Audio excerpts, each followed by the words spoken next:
ஓம் ஸ்ரீ குருபியோ நமக. ஓம் ஸ்ரீ மகா பெரியவா சரணம். மார்ச் 31 தேய்பிரை சஷ்டி. தேய்பிரை சஷ்டி மார்ச் 31 எப்போ ஆரம்பிக்குது அப்படிங்கிற கேள்வி வரும். சொல்லப்போனால் மார்ச் 30 சனிக்கிழமை சாயங்காலம் 6:27 மணிக்கே சஷ்டி பிறந்துருது. அது ஞாயிற்றுக்கிழமை சாயங்காலம் 6 மணி வரைக்கும் இருக்கு. அதனால இப்போ நம்ம சொல்லக்கூடிய இந்த ஒரு வழிபாட்டை நீங்கள் ஞாயிற்றுக்கிழமை காலையில் பண்ணுறது சிறப்பு. முருகர் வழிபாட்டுக்கு பல நாட்கள் இருந்தாலும் சஷ்டி திதி ரொம்ப உகந்ததாக கருதப்படுது. இந்த சஷ்டி திதியானது மாதத்தில் 2 முறை வரும். ஒன்று வளர்பிறை திதி, இன்னொன்று தேய்பிரை திதி. சஷ்டி திதியில், அதுவும் தேய்பிரை சஷ்டியில் நம்ம முருகரை வழிபடும் போது நமக்கு இருக்கக்கூடிய கஷ்டங்கள் தேய்ந்து போகும். பக்தர்கள் மனமுருகி கேட்டதை கொடுக்கக்கூடிய ஒரு அற்புதமான கடவுள் தான் முருகப்பெருமான். அப்பேற்பட்ட கருணை உள்ளம் கொண்ட கடவுளை அவருக்கு உகந்த திதியில் வழிபடும் போது நம்ம கேட்ட வரம் நிச்சயமாக கிடைக்கும், மன வேதனை நீங்கும். பெரும்பாலும் சஷ்டி அப்படிங்கிறது வருஷத்துக்கு ஒரு முறை வரக்கூடிய பெரிய கந்த சஷ்டி விரதம் தான் ஞாபகத்துக்கு வரும். ஆனால் ஒரு மாதமும் தேய்பிரை சஷ்டி, வளபிரை சஷ்டின்னு சொல்லி 2 சஷ்டி வரும்.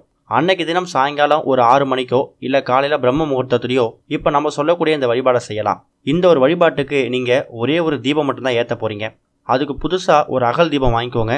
ஏற்கனவே அகல் இருந்தால் அதையே பயன்படுத்திக்கோங்க. அந்த அகல் தீபத்தை வைக்கிறதுக்கு ஒரு தட்டு எடுத்துக்கோங்க. அடுத்ததாக கொஞ்சமாக நம்ம சொல்லக்கூடிய ஒரு இலை என்னன்னு கேட்டிங்கன்னா மருதாணி இலை. மருதாணி இலை அப்படிங்கிறது எல்லா சீசன்லேயும் எல்லா இடத்துலையும் கிடைக்கக்கூடிய ஒரு இலை தான். ஒரு கைப்பிடி அந்த தட்டை நிரப்புற அளவுக்கு இருந்தால் கூட போதும். மருதாணி இலை எடுத்துக்கோங்க. அடுத்து 3 ஏலக்காய், கொஞ்சமாக பச்சை கற்பூரம், இது எல்லாத்தையும் தயாராக வச்சுக்கோங்க. முருகப்பெருமானுக்கு நைவேத்தியம் செய்கிறது அது உங்களோட தனிப்பட்ட விருப்பம். இனிப்பு சம்மந்தப்பட்ட பொருள் ஏதாவது ஒன்றா நீங்கள் நைவேத்தியமாக செய்யலாம். இப்போ நம்ம சொல்லக்கூடிய இந்த ஒரு வழிபாட்டை சஷ்டி அன்னைக்கு சாயங்காலம் 6 மணிக்குள்ளே, அதாவது 31ஆம் தேதி சாயங்காலம் 6 மணிக்கு சஷ்டி முடியுது. அதுக்குள்ளே நீங்கள் எப்போனா தீபத்தை ஏற்றலாம். நீங்கள் எடுத்து வச்சுட்டு அந்த தட்டில் அந்த ஒரு கைப்பிடி மருதாணி இலையை பரப்பி வச்சுட்டு அதில் பச்சை கற்பூரத்தையும் 2-3 ஏலக்காயும் போட்டுருங்க. அதுக்கப்புறமா நீங்கள் வாங்கி வச்சிருக்கக்கூடிய புது அகல் விளக்குக்கு மஞ்சள் குங்குமம் போட்டு வச்சு அதில் நெய் ஊற்றி தீபம் ஏற்றுங்க. இந்த தீபத்தை நீங்கள் முருகப்பெருமான் நினச்சி முருகர் ஃபோட்டோவோ முருகர் சிலையோ இருந்துச்சுன்னா அதுக்கு முன்னாடி ஏற்றி வைங்க. அந்த மருதாணி இலை இருக்கக்கூடிய தட்டை அப்படியே எடுத்துகிட்டு போயிட்டு முருகப்பெருமான் ஃபோட்டோ கூட வச்சிடலாம். தேய்பிரை சஷ்டியில் இப்படி பண்ணுறது மூலயமா உங்களோட கஷ்டங்கள் தேய்ந்து போகும், மன வேதனை நீங்கும். முயற்சி பண்ணி பாருங்கள், நல்லதே நடக்கும். அதுக்கப்புறம் அந்த மருதாணி இலையை கால்படாத இடத்துல தண்ணியில் விட்டுருங்க. அந்த ஏலக்காயையும் பச்சை கற்பூரத்தையும் பணப்புழக்கம் அதிகமாக இருக்கக்கூடிய லாக்கர், பர்ஸ், பீரோ இது மாதிரி இடத்துல கூட நீங்கள் வச்சுக்கலாம்.